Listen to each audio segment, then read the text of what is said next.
Aquí está Jimena Lieberman. Jimena Lieberman. Jimena Lieberman.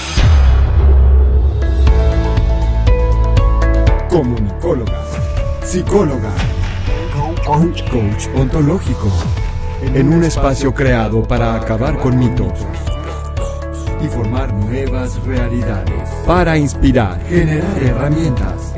En charlas breves con especialistas. Miren nada más a quién les voy a presentar. Y amigos.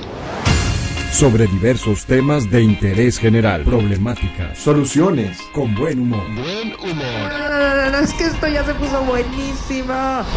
La coach ya está lista para empezar. Ven, sírvete ese cafecito, relájate. Aquí de cerquita y con cariño, te dejamos. Jimena Lieberman, el podcast. Comenzamos.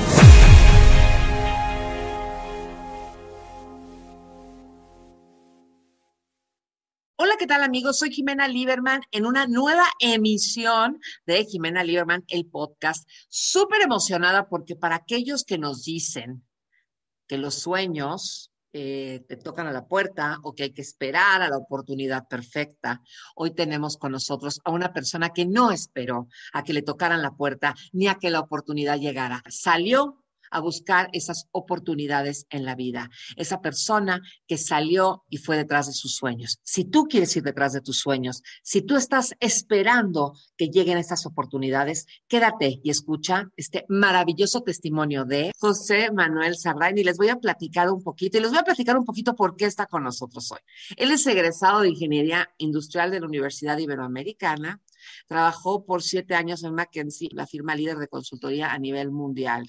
Luego decidió renunciar, fíjense, renunciar a todo y abandonar todo para cumplir su sueño más grande, que era darle la vuelta al mundo. Durante 2 años hizo realidad este sueño mientras desarrollaba su pasión por la fotografía. Trabajó como fotoperiodista en Japón antes de regresar a México y abrir 2 agencias de fotografía. Durante este tiempo fue seleccionado como embajador de la empresa Aeroméxico. Siguió viajando por el mundo representando así a dicha aerolínea. Hoy es un emprendedor, fotógrafo, conferencista y por supuesto sigue creyendo firmemente en ir detrás de sus sueños. Así que bueno, un aplauso, bravo, y aquí está con nosotros, qué emoción absoluta. Cuando me dijo Laura, que es la productora, que aprovecho a darle las gracias por hacer todo lo que hace, cuando me dijo, ¿qué tal si hablamos con este chavo? Y cuando vi su semblanza y vi lo que hacía, dije, que nos diga qué se necesita también para ir por detrás de nuestros sueños. Así que bueno, tenemos mucho que platicar contigo. Cuéntanos cómo decidiste ir a viajar por todo el mundo. Cuéntanos un poquito de ti. Bienvenido. Muchas gracias. Y no, al contrario, es un gran honor estar con ustedes. Qué padre que hagan esto, qué padre que puedan comunicar. Yo siento que muchas veces nuestras historias son solamente, pues eso, las historias, pero ustedes son las que dan la oportunidad de que se cuenten, ¿no? O sea, ustedes son el altavoz de estas historias, así que muchísimas gracias por transmitir, por poder dar estos mensajes a la gente. Yo, como bien dijiste, soy José Manuel Sardain, todo el mundo me dice Sardain, y así es, creo que soy un firme creyente en los sueños y creo que esos sueños están hechos justamente para cumplirse, para que no se queden solamente ahí en un papel. Y creo que eso lo he tenido desde muy chico. Les voy a dar un contexto muy rápido. Todo lo que dijiste es verdad. Trabajé en McKinsey, renuncié, fui a viajar. Pero creo que es importante conocer un poquito del contexto también desde antes. Muy breve, me voy a parecer como tío, así de, los voy a llevar cuando era niño, pero literal, cuando era niño. Y es importante eso porque eso me va a dar pauta a otras cosas. Yo crecí en una de las familias más ricas de México. Teníamos absolutamente todo. Tenía todo. Tenía ranchos, tenía casas, tenía los mejores restaurantes. ¿Qué hacía tu familia? ¿Qué hacían? Tenían 2 cosas principalmente. Tenían café. De hecho, había un café que se llama Café Sardain. Y tenían metales. Entonces, se trabajaba con metalúrgica. O sea, que si queremos ser ricos, el café y el metal. Sí, bueno, ahí voy. Ok. O sea, sí, pero... Pero. Entonces, bueno, yo crecí así, teniendo absolutamente todo. Estudiaba en en el colegio más caro de México y ¿Cuál era? ¿Cuál era? en el americano, Ah, muy bien. en el colegio americano. ¿Qué Y generación eres? 2005. Yo soy del 90. ¿En serio? Sí, pero pues mucha diferencia, creo. Yo soy generación No, 90. espera. Ah, sí, 2000. Sí, claro, 2005. 2005. Sí, es que luego siempre me confundo entre la universidad y la prepa. Sí, 2005. No, no, la prepa sí, 2005 me Sí, hace sentido. 2005. Sí. Sí, claro. Eh, sí. Entonces, ¿estudiaste en el American School Foundation? Estudié justamente ahí, Ajá, justo ahí, y bueno, como bien sabes, pues es el mejor colegio, todo el mundo que salimos de ahí lo amamos, pero con hubo locura. un Ajá. momento crítico en mi vida que justamente, imagínate que, como bien te digo, tenía absolutamente todo y de repente de un día a otro perdimos absolutamente todo. Pero ¿De cuando un es día a otro? de un día a otro, de todo es todo, o sea, te vas a dormir y de repente tienes todo y de repente al día siguiente lo único que queda es la comida que está en el refri. Le hicieron un fraude a mi familia y literalmente todo lo que teníamos se perdió. Entonces pasé de tener justamente eso a pues no saber en serio si había comida. De pasar de tener esos coches a de repente no tener para el transporte y evidentemente pues para la escuela, ¿no? Hubo un momento muy fuerte en donde todo eso se derrumbó y acá soy sumamente agradecido con el colegio porque pues después de varios meses de no poder pagar, o sea, literal me dijeron pues ya no puedes porque no lo estás pagando, me ayudaron y me dieron una beca, entonces pude salir del americano. Pero bueno, todo este contexto, porque para mí es cuando me di cuenta que tenía que soñar, o sea, punto, o sea, tenía que soñar, no había A otra. ver, vamos por partes, vamos por... A ver, espera. Soy psicoterapeuta y no puedo no preguntar esto. O sea, tengo que preguntar esto. ¿Realmente tú crees que si no hubiera tu familia perdido su dinero, tú no lo hubieras hecho? Estoy seguro que no sería quien soy. No Ah, sé si... bueno, por supuesto que nuestras historias nos hacen ser, pero Sí. me vas a decir que tú no tenías esta personalidad echada para adelante, aunque tuvieras dinero. Probablemente sí, pero creo que Ajá. no la había explotado. Ujú. Creo No, que no, y esto te lo pregunto, José Manuel, porque quizá hay gente que nos escucha que dice, ¿será que me tiene que pasar algo como para yo poder? Y no, la realidad es que no, el que tiene el no. carácter de ir por sus sueños, lo tiene con millones o sin millones. O sea, realmente, ¿qué es lo que te generó a ti el no tener nada o el quedarte sin nada? Más allá de despertar, de decir, tengo que seguir mis sueños, tengo que hacer lo que me gusta, tal. ¿Qué es lo que realmente qué es lo que te despierta a ti? Probablemente despierta en cierta forma un miedo. Ok. Y ese miedo muchas veces es el que, a mí se me hace algo muy interesante, porque ese miedo muchas veces es el que te detiene, pero en realidad Ajá. ese miedo es el que te tiene que impulsar. Para mí eso es lo que hace interesante, porque sí, probablemente eran esos sueños y podría haber seguido y justamente como decimos, no sería quien soy y hubiera a lo mejor ido por otro camino, a lo mejor ni siquiera hubiera hecho ese viaje o de la forma en que hubiera hecho ese viaje, pero ese miedo o ese como clic que hace, como que entra esa pieza de Tetris, como que te despiertan y te sacuden y dicen, no, o sea, entonces, contestando mucho tu pregunta, creo que no. O sea, mucha gente se espera, es lo que dices, mucha gente se espera a que pase algo. Y no solamente a reaccionar, sino creo que a seguir esos sueños. Mucha gente se espera, claro, cuando ya cumpla 3 años en la empresa, voy a seguir mis sueños. Cuando ya me case, voy a seguir los sueños.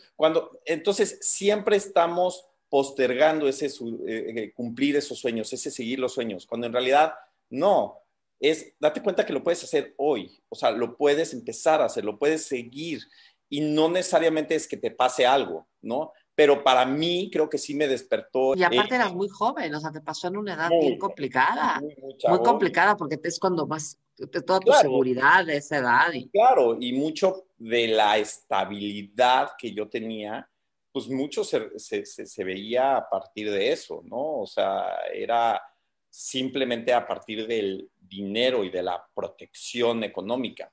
Y algo que yo no me había dado cuenta, que de hecho por muchos años crecí, pues es que el dinero en realidad había sido una fuerte barrera para mí, como un fuerte escudo, como para decir, esto es lo que soy. Cuando pierdo el dinero y el mundo se me cava y se me destroza en pedacitos, porque entonces ya tampoco tengo eso, es cuando me doy cuenta que en realidad desde antes había estado así. Entonces empecé evidentemente un proceso fuerte, no solamente de sueños.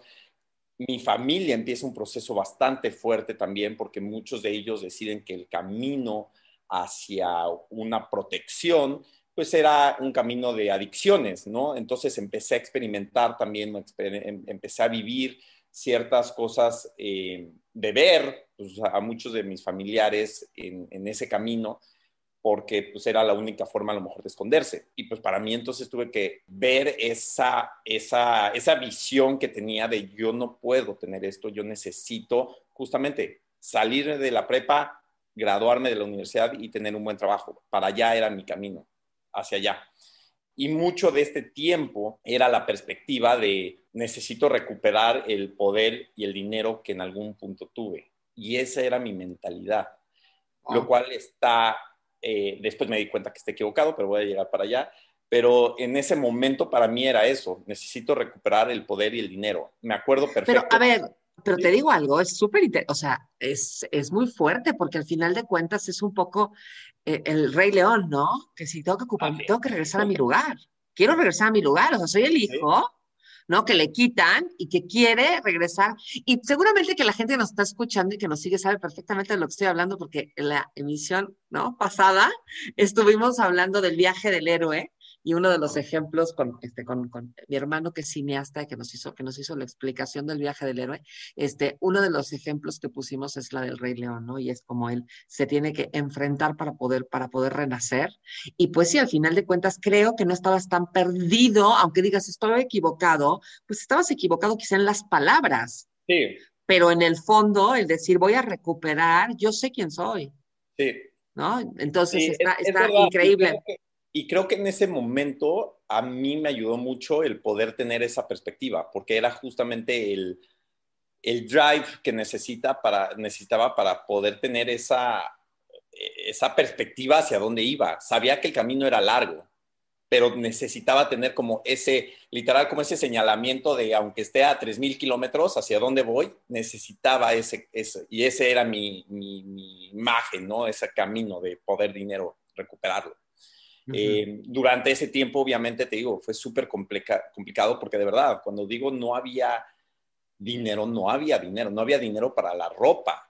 Entonces, pues, durante todo este periodo, tanto de prepa como universidad, mucha de mi ropa era de Lost and Found, de las cosas perdidas, de la prepa de la universidad. Entonces yo ya tenía hasta mi forma de seleccionar la ropa, ya sabía mis tallas así de sudaderas, tal, y hasta decía, no puedo seleccionar esto porque no puede ser tan obvio una sudadera que se vea súper obvia, porque si alguien me la ve es como, oye, esa es mi sudadera, ¿no? Entonces ya tenía mi método de seleccionar la ropa. Terminé la prepa, por gran suerte, y vean, es muy cañón, acá hay una historia en la prepa, como bien sabes, había una cafetería. Y en esa cafetería había un señor que en ese momento, mis amigos, bueno, antes de que perdiera todo, porque después perdí todo y ya no era tan popular, mis amigos y yo lo buleábamos. Cuando pasa esto, yo no sé cómo, pero este señor se da cuenta y en vez de... O sea, la vida dio muchas vueltas. Este señor es el que me empezó a dar, el señor de la cafetería que yo buleaba, él me empezó a dar comida. De repente me invitaba a unos molletes, me invitaba así. Y así, yo iba y pues iba con mis 10 pesos y me decía, ten esto. Y yo no entendía por qué. La vida da muchas vueltas. Sí. Pues da vueltas y también te muestra la madurez de la persona, ¿no? Claro. De saber que eres un chavo y que los chavos hacen pendejadas y... Exacto. ¿no? O sea, pues es un chavo, hace pendejadas y pues sí. ahora tiene un problema. Y, o sea, ¿no? Como que también uno no sé, claro, o sea, como que la madurez de esta persona. ¿Te quedaste sin amigos entonces? No sin amigos, pero sí me quedé con amigos muy cercanos. Te depuraron, digamos, los conocidos. Y era muy chistoso, ¿no? Porque incluso, de hecho, me llegaban y me preguntaban cuando entré al Ibero así de, ¿y dónde tienes casa? Y yo, no tengo caso ni en Valle ni nada, ¿no? Pero fue muy chistoso cuando pasé de la prepa a la Ibero. Yo sabía que si no tenía una beca, no había forma humana de yo poder estudiar en la Ibero. Cuando recibí el sobre que me decían si sí tenía beca o no, y veo que me daban el 70% de beca, o sea, ha sido uno de los momentos más padres y más emotivos de mi vida, porque yo sabía que ese 30% que no me dieron, pues de alguna forma lo iba a sacar. Y literal, durante la carrera, pues lo saqué, pero así fui, no tienes idea en las diferentes cosas que trabajé. O sea, obviamente di clases de matemáticas, de física, de tal. Trabajé en la europea cargando cajas, o sea, como en la bodega. Trabajé de garrotero, o sea, ayudante del mesero, en donde les tenía que pedir a los meseros. De hecho, como no me daban propina y como no me daban sueldo, tenía que pedirles 10 pesos a cada mesero de mis como propinas. Y así me le eché, obviamente durante este tiempo lo mismo, ¿no? O sea, la ropa, pues muchos de estos amigos, si iba a comer, no tengo hambre, ¿no? Y los tacos, así, súper ricos, ¿no? Pero era todo, como bien dices, hacia el camino que yo tenía y que sabía hacia dónde quería llegar. Y bueno, pues dicho y hecho, pues salí, fueron 4 años así, me los eché, incluso la carrera es de 4 años y medio, me lo eché en 4 años, y sí, salí el mejor promedio de ingeniería industrial, y cuando digo el mejor promedio no me importa, o sea, el número es un número al final de cuentas, o sea, no muestra grandes otras cosas, pero para mí el simple hecho de haberme graduado de esa universidad, y otra vez, en paralelo tener que ver o experimentar o vivir muchas de las cosas que mi familia estaba viviendo también en muchos temas de adicción. Sí, o sea, sí fue como haberme graduado casi que de 2 carreras, ¿no? O sea, sí es algo que no por el número, sino por un reto personal. ¿Tu familia qué? Es larga las historias en paralelo, o sea, mi familia... o sea, mi papá, hubo un caso triste que es de las cosas que yo más me arrepiento, nos alejamos bastante. Por otro lado, o sea, el único apoyo en realidad que había era de mi abuelo, de parte de mi mamá, pero mi abuelo también era como el padrino, mi abuelo, era esa personalidad. Entonces, en realidad no, o sea, si me preguntaras, ¿había alguien con la que te pudieras? Creo que hasta la fecha, y es mi mejor amiga, literal, es mi mejor amiga, es mi abuela. Y entonces mi abuela era la que me daba mucho ese apoyo, pero tampoco podía hacerse 100% responsable de mí por muchas otras, pues muchos comportamientos también en mi familia, etcétera, que no permitían que yo estuviera ahí. No había ese apoyo al 100%. Si no tenías dónde recargarte, digamos, sí, ¿no? Y también, pues, esos hermanos, como bien dices, digo, tengo 2 hermanos mucho más chicos, son parte de mi papá, pero no tenía tampoco para dónde ver, para dónde voltear. Y obviamente esa característica, sí sé que es algo que me marcó, ¿no? O sea, puedo trabajar mucho en equipo, puedo hacer muchas cosas, pero pues mucha me la he tenido que ver cómo me la resuelvo así, casi que solo, ¿no? Pero bueno, regresando justamente a la Ibero, esos 4 años pasan, trabajo en lo que puedo, y antes de graduarme, pues yo tenía esa mentalidad. Voy y necesito ese trabajo que me dé poder y dinero. Punto. Y conozco, o sea, me doy cuenta que existe la consultoría. Y dentro de la consultoría veo que hay niveles de consultoría y veo cuál es la consultora. Y la consultora es McKinsey & Company. Y empiezo a investigar y es el proceso de reclutamiento más difícil en el mundo de cualquier empresa. O sea, es el lugar más difícil para entrar en el mundo. Es más difícil que entrar a Harvard, es más difícil que entrar a cualquier lado. Y dije, es ahí, tiene que ser ahí. Y tan seguro estaba que tenía que ser ahí, que yo no llené solicitudes a ninguna otra empresa. Yo no llené solicitudes, no quería ninguna otra empresa más que McKinsey. Yo decía, no sé cómo, si tengo que ir y voy a limpiar baños, pero en McKinsey. Yo no voy a entrar a ningún otro lado más que McKinsey. Literal, me veías como loco así en mi cuarto, ponía así, vas a entrar a McKinsey, y tenía la pared llena de papeles que decían, vas a entrar a McKinsey. Cuando fueron a dar una conferencia a la Ibero, uno de los socios que fue a dar una conferencia un día se se llamaba José María. Y entonces me dio su tarjeta de presentación y yo a la tarjeta de presentación, yo soy José Manuel y él era José María. Entonces, literal, le tapaba la R-I-A de María y nada más se quedaba como José Ma. Y yo decía, voy a tener una tarjeta de presentación así. Entonces, no sé si me programé, no sé qué, pero voy a entrar ahí. Entonces, pues aplico, tomo los exámenes, paso el examen, paso a la primera ronda, de repente paso a la segunda ronda de entrevistas y un día me hablan y me dicen, José Manuel, y yo sí, me dicen, muchas felicidades, tienes una oferta de McKinsey.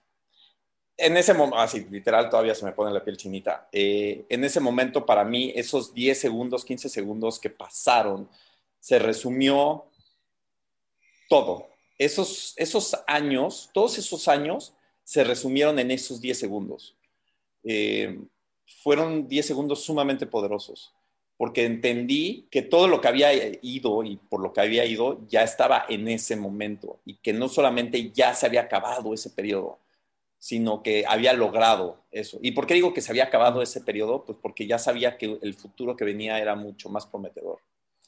Entonces, termino de estudiar en la Ibero, justo salgo mejor promedio, y antes de entrar a McKinsey, dado que ya tenía una oferta, pues me pongo a ahorrar, y ahorré súper poquito, pero quería hacer un viaje porque pues, no me había podido ir al viaje de generación con mi escuela, no había podido irme al viaje que muchos hacen de backpack después, etcétera. Yo quería hacer un viaje. Y en antes de irme, justo 2 semanas antes de irme, mi abuelo se muere, el abuelo que tenía todo este dinero. Y es muy chistosa, la vida es muy chistosa, es sumamente chistosa, porque uno piensa, bueno, pues ya voy a tener algo, o sea, ya tengo esa parte de mi abuelo, etcétera, pero pues llega situaciones familiares y resulta que no. Entonces, por segunda vez, casi que la vida me dijo, ¿qué crees? Pues no, si quieres algo, lo vas a tener que trabajar. Yo regresé como te digo, había ahorrado para hacer este primer viaje, me fui.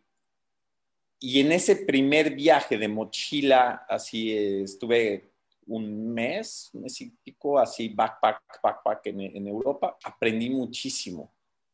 Y aprendí muchísimo porque conocí a una chava que me enseñó mucho cómo se tenía también que vivir. Y hacia lo que me refiero es que un día estaba, por ejemplo, en París. Fuimos a París, estábamos en la Torre Eiffel.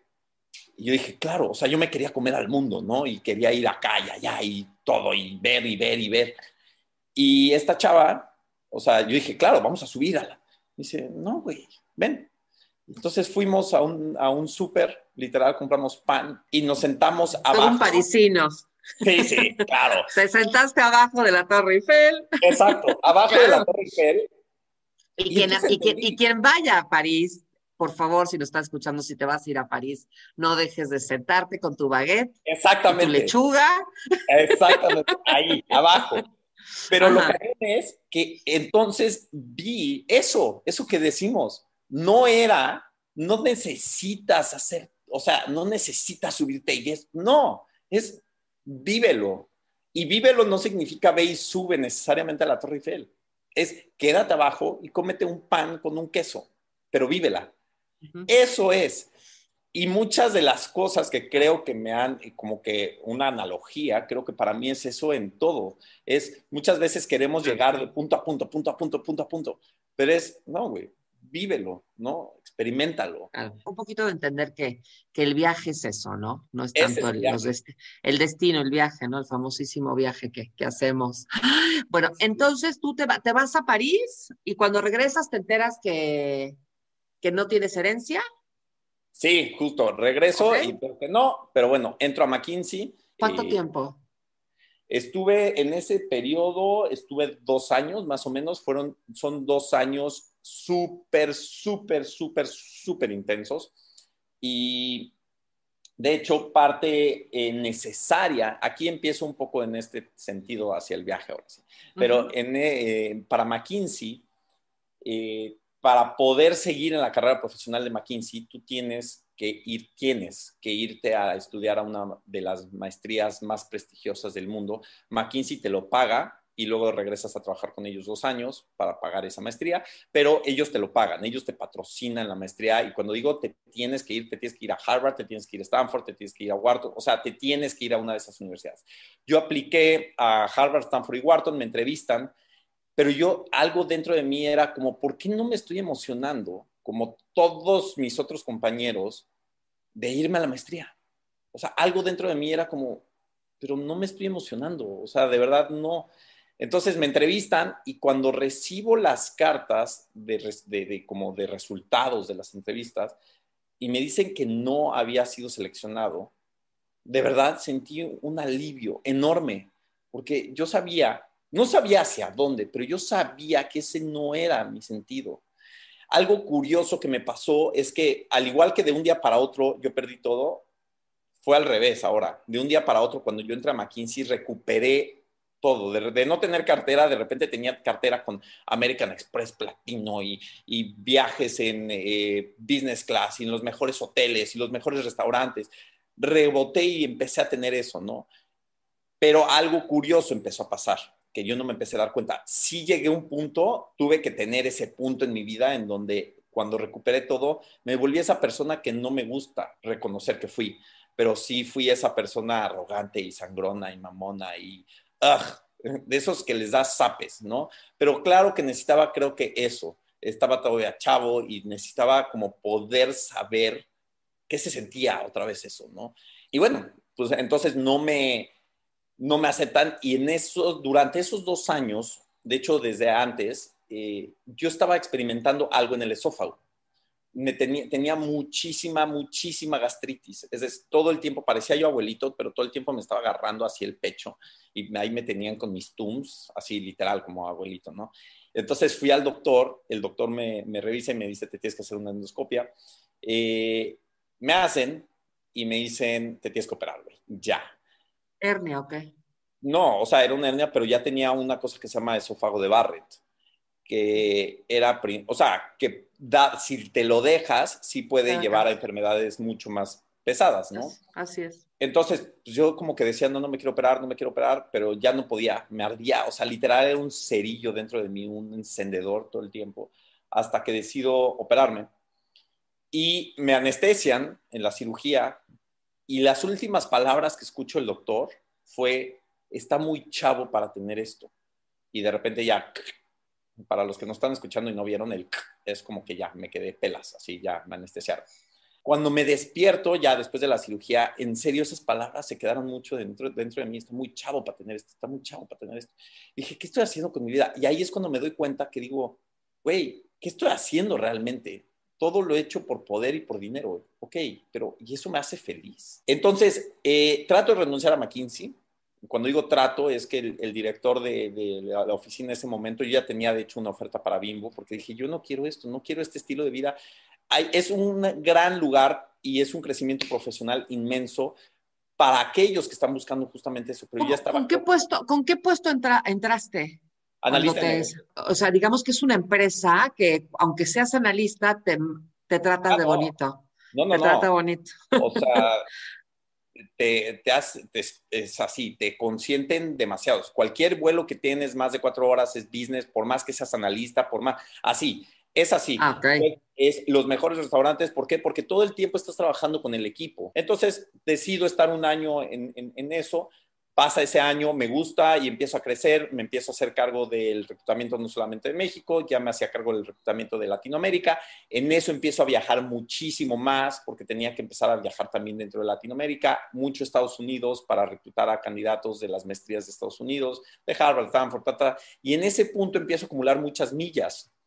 De viajero frecuente. Ajá. Y un día veo que tengo muchas millas y digo, me quiero ir a algún viaje, a algún lado.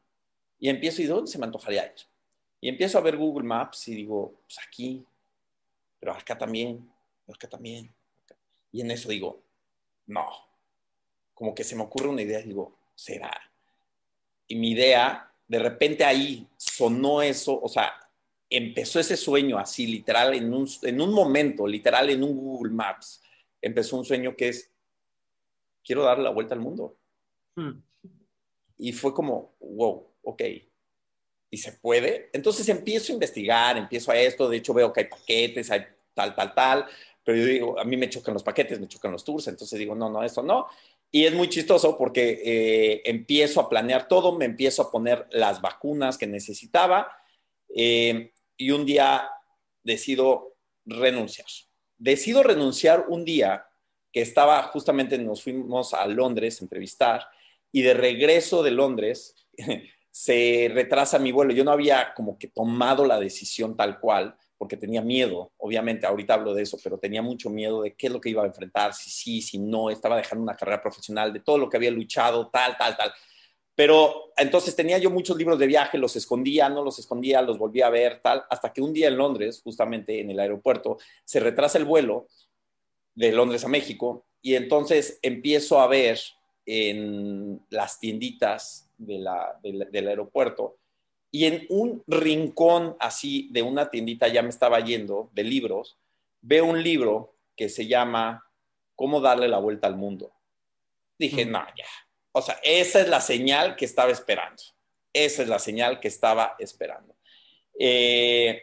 Pues obviamente compré el libro, me lo empecé a echar en el avión y llegué a México y digo, lo tengo que hacer.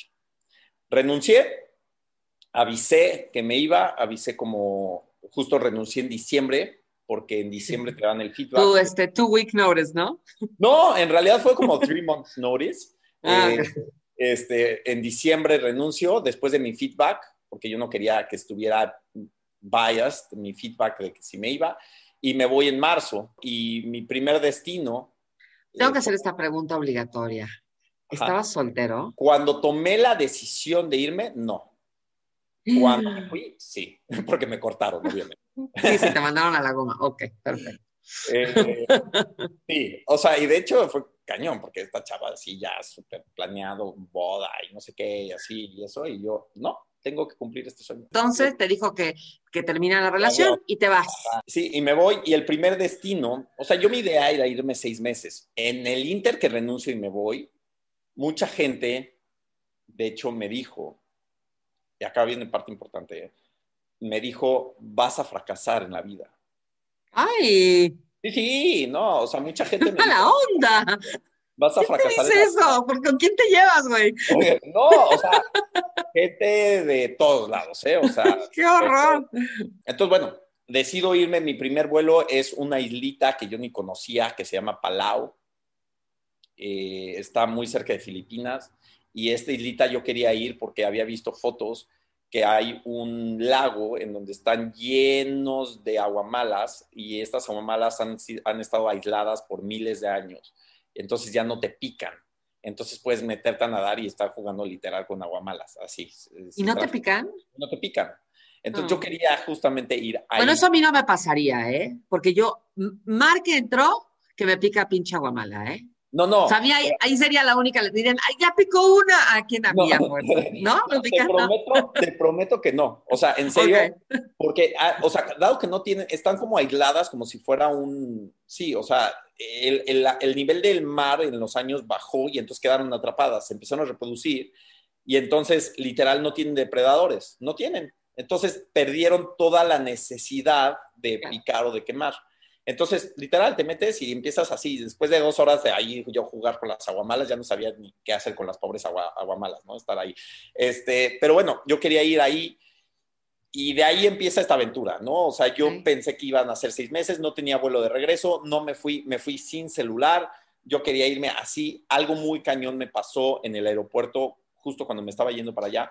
Yo estaba muy acostumbrado a ir al aeropuerto por los viajes de McKinsey, pero esta primera vez en donde estuve sin celular, sin tener que contestar un mensaje, sin nada, fue la primera vez que dije, es que, ¿quién soy? O sea, ya como que me cayó el 20 de no soy un título, no soy McKinsey, no soy la responsable, no soy nada de eso. No soy mi papá ni mi abuelo. Nada, o sea, fue como la primera vez que me cayó en cuenta que es como, wow. O sea, de verdad soy solo esto es lo que soy yo esto, ¿sabes? Digo, mucho más que el cuerpo. pero ya es otro tema. Pero justamente para mí fue como muy, muy impresionante no tener ni siquiera que contestar un correo, nada, no sé, o sea, como que me cayó en clic ese momento del aeropuerto. Para mí eran 6 meses, acabó siendo una aventura de 2 años, en el cual acá me puedo extender muchísimo, obviamente, en estos 2 años de las cosas que me pasaron, pero durante estos 2 años recorrí muchos países, obviamente, particularmente India, Nepal e Irán fueron mis 3 lugares, así que diría, y que estuve mucho tiempo. Entre India y Nepal estuve prácticamente un año. Quiero entender, José Manuel, que vivías de tus ahorros. Sí. O sea, ahí no trabajaste. No, en no, esos 2 años. Ahí no trabajé. Fueron justamente de los ahorros, justamente fue...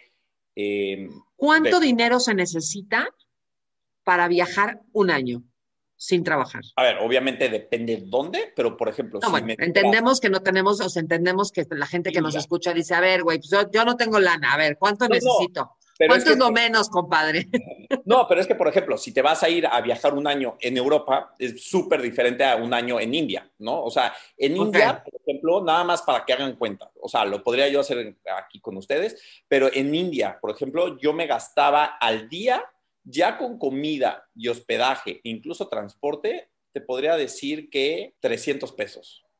Órale.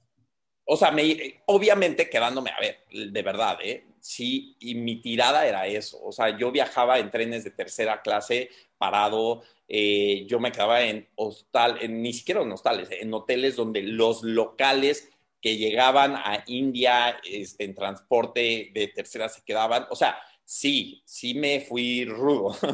Entonces, no es tanto el dinero que se necesita. Y acá incluso otra cosa, porque mucha gente me pregunta, bueno, sí, pero ahí al final de cuentas necesitas, claro, pero hay otras opciones que a lo mejor no te pagan para trabajar, pero hay otras opciones en que puedes ser voluntario. Por ejemplo, hay varias páginas, Workaway, workaway.info, se pueden meter ahí y donde quieran ir a trabajar, te puedes ir a trabajar a Sudáfrica y te dan comida y te dan hospedaje, trabajas 4 horas al día y el demás tiempo puedes estar explorando, ¿no? Entonces, sí hay opciones. El tema es, creo que siempre va a haber excusas. Incluso si quieres irte a trabajar, hay otras opciones. Si tienes menos de 30 años, puedes aplicar a Nueva Zelanda para irte a un programa que se llama Working Holiday. Entonces, hay opciones, siempre va a haber opciones. El tema es que siempre de esas opciones creo que podemos encontrar siempre excusas para estar en lo cómodo. Claro, siempre va a haber. Si quieres realmente algo, siempre hay una forma de hacerlo. ¿Conocías gente? No. ¿Te hacías amigos?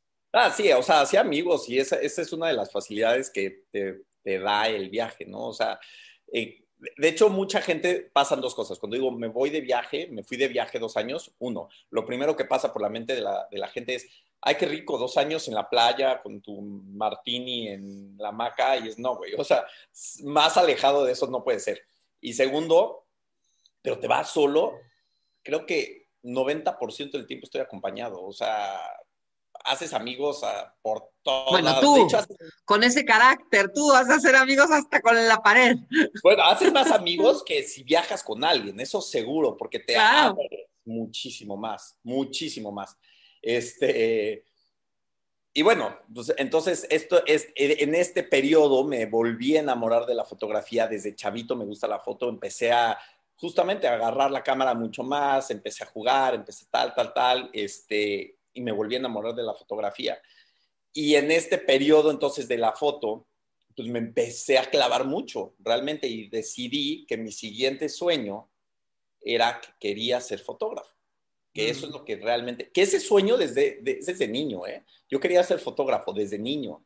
El tema, pues es que pasó todo esto de la familia, tal, por eso doy todo este contexto, y pues obviamente no, o sea, fue mucho más ese Rey León de no, necesito llegar a este poder dinero, ¿no?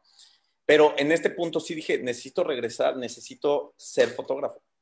Me empecé a clavar, empiezo a buscar oportunidades y eso es a lo que voy. Muchas veces es que no hay oportunidades. No, es que no las buscamos. Y empiezo a buscar oportunidades y sale una oportunidad de volverme fotoperiodista en Japón. Entonces empecé a aplicar en este lugar y justamente por las fotos, aquí es algo que quiero mencionar entre paréntesis, que ahorita voy a llegar, pero para mí las cosas se tienen que hacer porque sí, simplemente, porque no sabes qué pueda llegar a pasar por eso.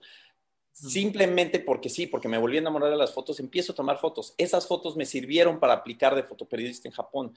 Esas fotos son el resultado de que me hayan aceptado y me fui a trabajar como fotoperiodista a Japón. Estuve algunos meses ahí y fue como un estilo Nat Geo Lonely Planet, en donde pues, tuve que trabajar descubriendo los lugares más remotos de Japón, así literal, los lugares que nadie conoce. Tenía que escribir un artículo al día y escribir y tomar fotos de este lugar al día. Y justo empecé a descubrir lugares que acabé en una isla remota, 70 horas al sur de Tokio, en donde toda la comunidad era bruja, así, festivales que nadie conoce y que ahí me tienes el único loco ahí. Bueno, tipo de cosas.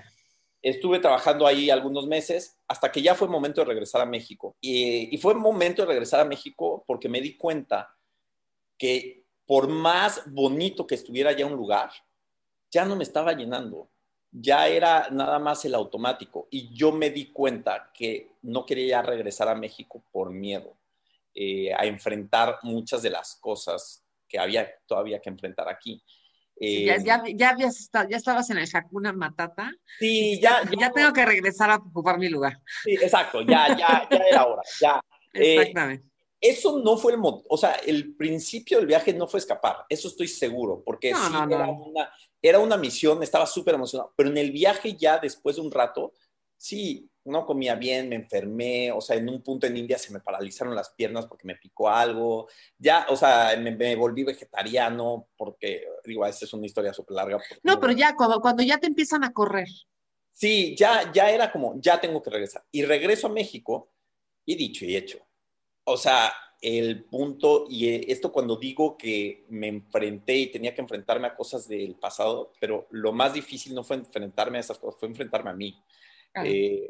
Porque estaba un Sardain que regresó después de 2 años de viajar y tal, a un Sardain pues, de antes. Y no solamente de mí, sino de la gente con la que me rodeé, del trabajo que tenía antes, de la personalidad, del look, de todo, ¿no? Era alguien sumamente distinto.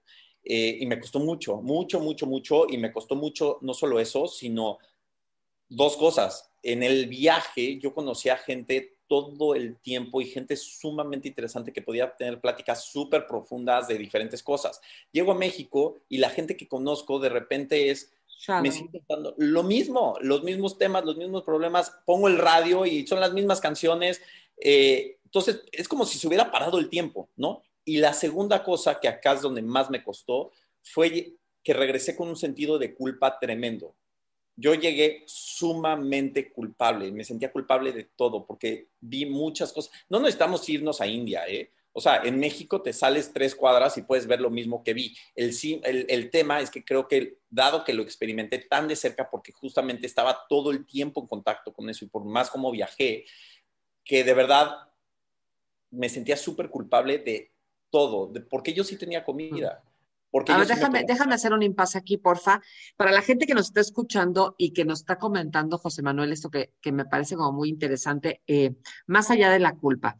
Cuando decimos que regresamos a nuestro lugar y vemos que la música es la misma y que, a ver, no es que México tenga la misma música y la misma gente.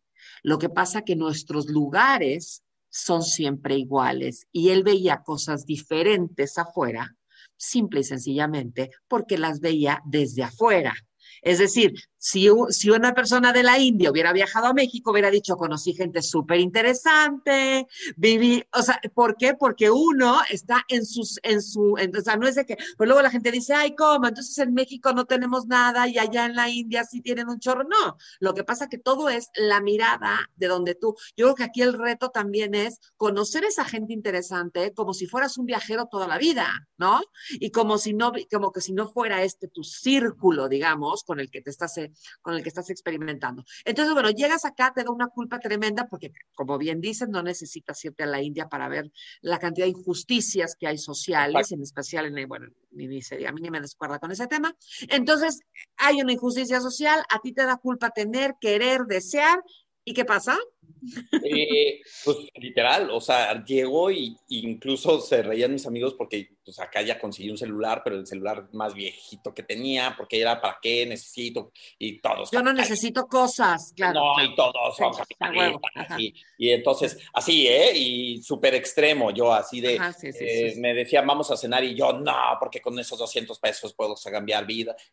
Y después de un rato, entendí, o sea, entendí.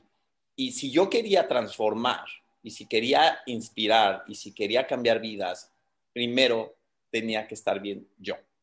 Y eso implica todo. Si tenía que ir a esa cena, si tenía que tener un celular, si podía y me merecía tener esa ropa, necesitaba eso para entonces poder hacer algo.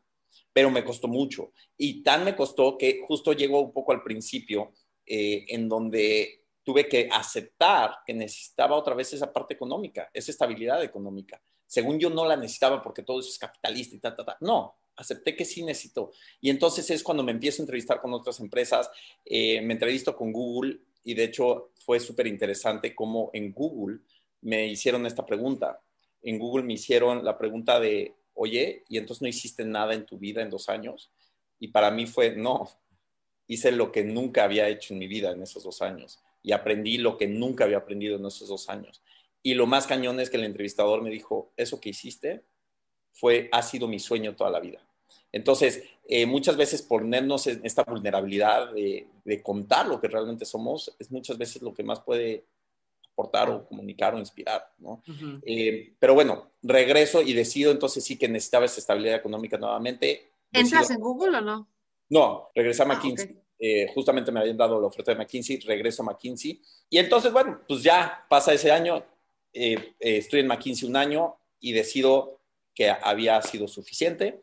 Estaba buscando algo mucho más social, estaba buscando en fundaciones, organizaciones, pero nada, nada como que me cuadraba. Hasta que un día fui a ver a una amiga y esta amiga me dice, ya, güey, es hora. Y yo, ¿es hora de qué? Que te dejes de hacer, güey. Ve y haz lo que realmente quieres ser, lo de la foto.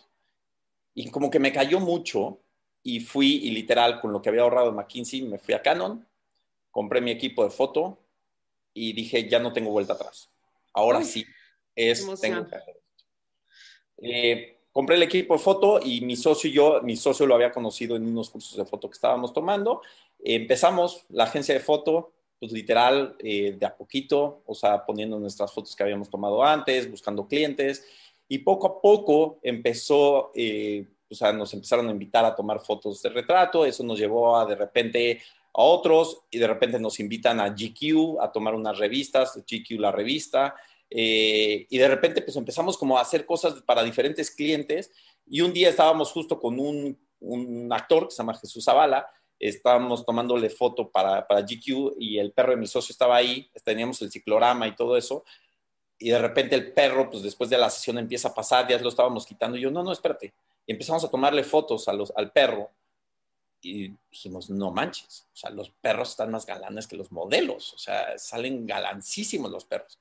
Y de ahí surge otra idea y empezamos nuestra segunda agencia de foto que se llama Pet Lover, en donde dedicamos solamente fotos para mascotas y en un inicio empezamos a tomar estas fotos para clientes particulares, los perrijos, y así armamos nuestro portafolio.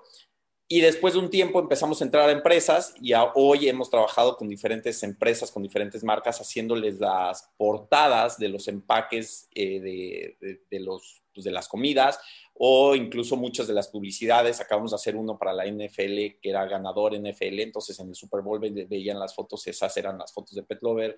Y empezamos a crecer así. En ese inter sale que Aeroméxico está buscando un embajador en donde querían que alguien que viajara con la aerolínea haciendo videos de YouTube y yo, eso es falso, obviamente, ¿no? O sea, todo el mundo busca el influencer, que eso es falso. Y ya, dije, bueno, a ver, pues tengo todo el material de mi viaje, voy a hacer un video.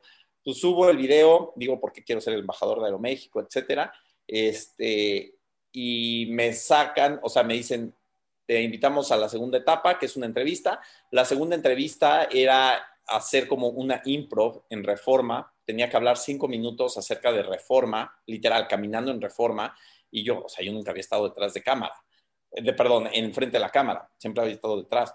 Y pues empiezo a hablar y yo así, pues dando lo mejor de mí, y entonces Reforma y no sé qué, y pues hablo 5 minutos y listo, corte, se acabó. Me invitan a la tercera etapa de embajador de Aeroméxico y me sientan con los directores, etcétera. Y de repente ahí me están grabando y me dicen, felicidades, eres el nuevo embajador de Aeroméxico. Y yo así, cero, me lo esperaba, pensé que era otra entrevista y ellos ya sabían, me lo estaban haciendo súper difícil. De hecho, me dijeron que si le podían hablar a mi mamá o a mi papá para ver cómo me portaba de chiquito. Ahí está el video, luego se los paso. Me preguntaron justo qué es lo más raro que he comido. Les contesto muy rápido, sopa de murciélago, sí fui de esos. No traje yo esto, pero sí fui de esos. Sopa de murciélago justamente en Palau, venía el murciélago así, enterito. Y bueno, me seleccionan como embajador de Aeroméxico y empiezo esta aventura con Aeroméxico de un año, en donde viajo a diferentes lugares con la aerolínea. Sigo viajando, pero ahora pues, justamente patrocinado y eso. Y fue esta experiencia increíble porque como que me di cuenta otra vez, las cosas se hacen porque sí, porque te apasionan, porque quieres hacerlo. Jamás imaginé que yo iba a renunciar y iba a hacer un viaje para entonces conseguir todo el video que iba a servir para hacer un video para una aerolínea. No, las cosas se hacen y después llegan esas oportunidades, después las buscas y tienes ese material. Es mejor estar justamente como, no sé cómo va la frase, ¿no? Pero es mejor estar listo a, bueno, no sé cómo va esa frase. A tiempo. ¿No? Exacto. A tiempo así. Que listo. Algo así, ¿no? Y bueno, pues pasa eso de Aeroméxico. En ese proyecto conozco un gran amigo que se llama Sergio, y Sergio había hecho un documental acerca de Xochimilco, de San Gregorio Atlapulco, del temblor que tuvimos en el 2017. Fue una de las comunidades que más se afectó, y entonces un día que estábamos en el proyecto me dijo, vamos, pues está súper lindo, vamos a esta comunidad.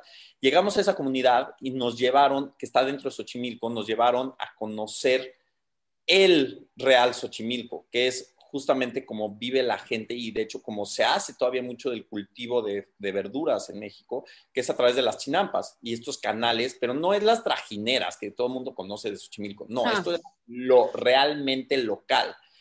Y de ahí vimos que había mucha necesidad todavía de la gente para apoyar, o sea, como un apoyo, porque había muchas casas que todavía estaban destruidas, etc. Entonces dijimos, acá podemos hacer algo. Entonces empezamos una experiencia, de hecho, a través de Airbnb, en donde llevábamos a turistas a que vivieran esta experiencia en San Gregorio Atlapulco. Los llevábamos a través de los canales, convivían con la gente local. Empezamos a crecer. La experiencia fue nombrada una de las mejores experiencias de la Ciudad de México en Airbnb. Teníamos 4.99 de rating porque una persona, estoy seguro que se equivocó y nos puso 4 estrellas porque así sus comentarios es excelente, el mejor, 4 estrellas. Pero 4.99. Y bueno, pasamos, teníamos todo lleno, estábamos aportando muchísimo a la comunidad, muchos niños estaban aprendiendo inglés, estábamos haciendo una fuerte derrama económica dentro de la comunidad. Todo lleno fines de semana, llevábamos a 20 personas, 25 personas cada fin de semana, y pues de repente cae COVID. Y de repente así cerrado, cancelado, y pues obviamente ese proyecto se acabó. En ese periodo de COVID, yo dije, no. Y acá es donde creo que entra todo el tema de hay que hacer otra vez las cosas porque sí, y hay que buscar las oportunidades. Un día estoy encerrado en mi casa y digo, no manches, tenemos que hacer algo para poder estar un poquito más juntos. Y en ese punto dije, ¿qué sé hacer? Pues sé fotografía, voy a abrir un curso de foto. Y no tenía ni contratado Zoom. En ese punto dije, ok, pues si una persona se registra a Zoom, contrato Zoom. Lanzo mi curso por Instagram. 5 personas se registran, contrato Zoom, empiezo a dar mi curso de foto. Yo dije, yo no voy a cobrar porque justamente la idea que quiero es que todo el mundo pueda meterse. Y entonces lo voy a dar. Si alguien quiere dar algo, padrísimo. Si no, está bien. Doy ese curso de foto y empiezo, ¿qué otra cosa sé hacer? Pues fui consultor, sé Excel.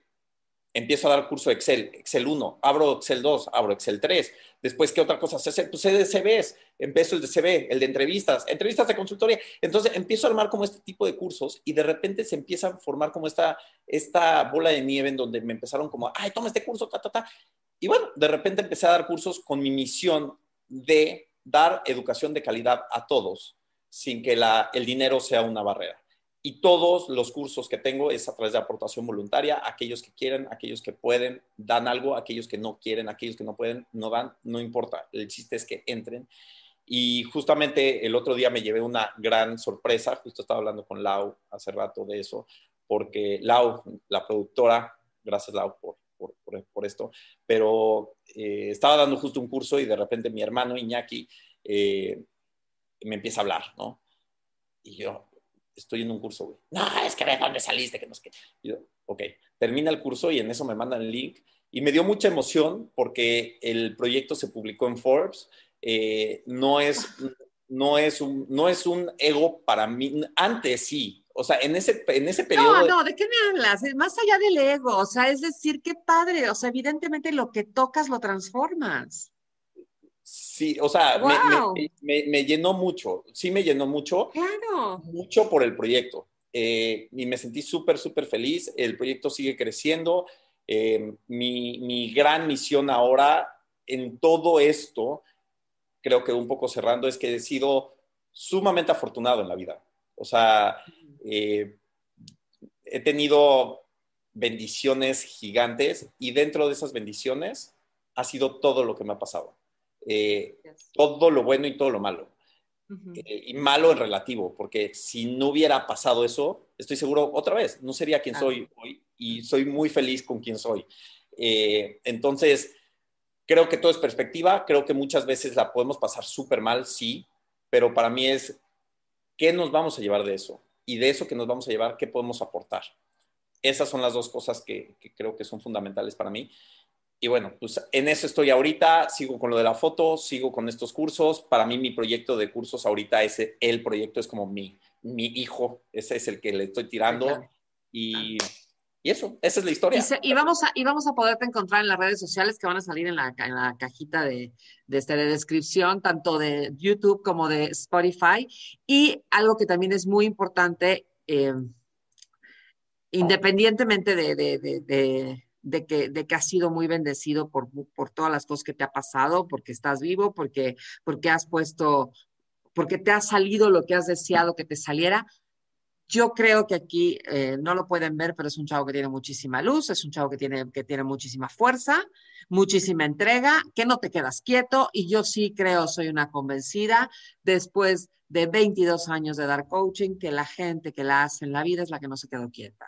Si te quedas quieto, no la vas a hacer en tu casa, sentado, viendo cómo pasa, no la vas a hacer. O sea, hay que buscar las oportunidades y hay que salir a buscarlas. Más allá, yo, por supuesto que creo que eres una persona muy bendecida por tu historia, pero también creo que hay gente con tu misma historia que se quedó en su cama.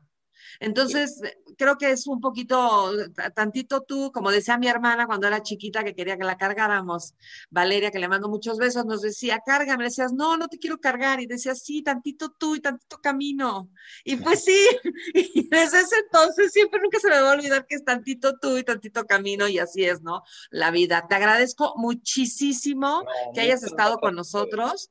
Te mando un abrazo muy fuerte. Ya me quiero meter a ver qué cursos tienes y ya quiero ver qué voy a aprender. Ya me urge, me urge. Me urge saber qué me vas a enseñar. Te agradezco enormemente esta entrevista, el tiempo, la honestidad, lo que te extendiste, me encanta. Muchas gracias por estar con nosotros. Gracias a ustedes, de verdad. Muchas gracias, Laura. Muchas gracias por la producción de esto. Recuerden que Laura es como Dios, solamente la podemos sentir en el corazón, no la podemos ver, no nos habla, pero ahí está, en nuestro corazón, haciendo que todo esto sea posible, haciendo estos podcasts con tanto cariño. Gracias, Laura. Gracias, José Manuel. Les mando un beso y nos vemos en la próxima. Jimena Lieberman, el podcast.